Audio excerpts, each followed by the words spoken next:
মানি plant ঘৰত ৰাখোঁতে নকৰিব এই ভুল।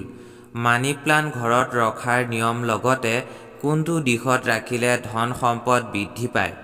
বন্ধু বান্ধৱীসকল, মানি প্লাণ্ট মানে ধনৰ গছ। এই গছজোপা ঘৰত থাকিলে ধন সম্পত্তিৰ লগতে ঘৰলৈ সুখ সমৃদ্ধি আহে আৰু পৰিয়ালৰ সকলোৰে মাজত প্ৰেম ভাৱ অটুট থাকে। পৰিয়ালৰ সকলোৰে স্বাস্থ্য ভালে থাকে।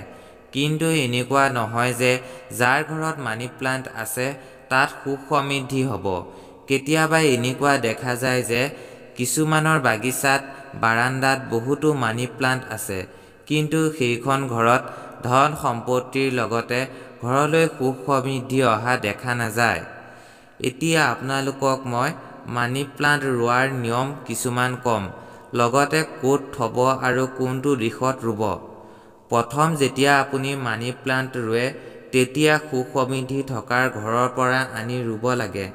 তেতিয়া যিমানেই মানি প্লাণ্ট বাঢ়িব সিমানেই আপোনাৰ ঘৰত সুখ সমৃদ্ধি বাঢ়ি যাব, লগতে ধন অহাৰ বাট মুকলি হ'ব। দ্বিতীয়তে, বিশেষকৈ বুধবাৰৰ দিনা মানি প্লাণ্ট ৰুলে বহুতো শুভ বুলি মনা হয়। তৃতীয়তে, মানি প্লাণ্ট ৰোৱা বা থোৱা সঠিক দিশ হৈছে দক্ষিণ দিশ।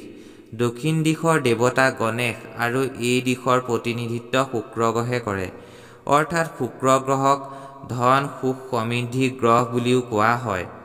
চতুৰ্থতে, মানি প্লাণ্ট উত্তৰ পূব দিশত ৰুব নালাগে, কাৰণ সেই দিশৰ স্বামী বৃহস্পতি বুলি কোৱা হয় আৰু মানি প্লাণ্ট শুক্ৰ গ্ৰহক প্ৰতিনিধিত্ব কৰে। বৃহস্পতি গ্ৰহ শুক্ৰ গ্ৰহৰ শত্ৰু কাৰণে সেই দিশত মানি প্লাণ্ট ৰুলে পৰিয়ালৰ অশান্তি বাঢ়ে আৰু সম্পৰ্ক বেয়া হয়।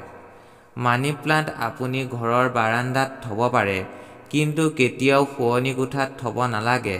এনে কৰিলে অমংগল মনা হয়, গতিকে শোৱনি কোঠাত মানি প্লাণ্ট নথ'ব। পঞ্চম নিয়মটো হ'ল, আমি যেনেকৈ পইচা মানুহে নেদেখাকৈ থৈ দিওঁ, তেনেদৰে মানি প্লাণ্ট জোপাও মানুহে নেদেখাকৈ থৈ দিব লাগে। নহ'লে যিমান ধনৰ আগমন হয় সিমান বাহিৰলৈ যাব ধৰিব। যদি আপুনি এই নিয়ম অনুসৰি মানি প্লাণ্ট ঘৰত ৰুব পাৰে তেন্তে আপোনাও উন্নতি হোৱাত কোনেও বাধা দিব নোৱাৰে।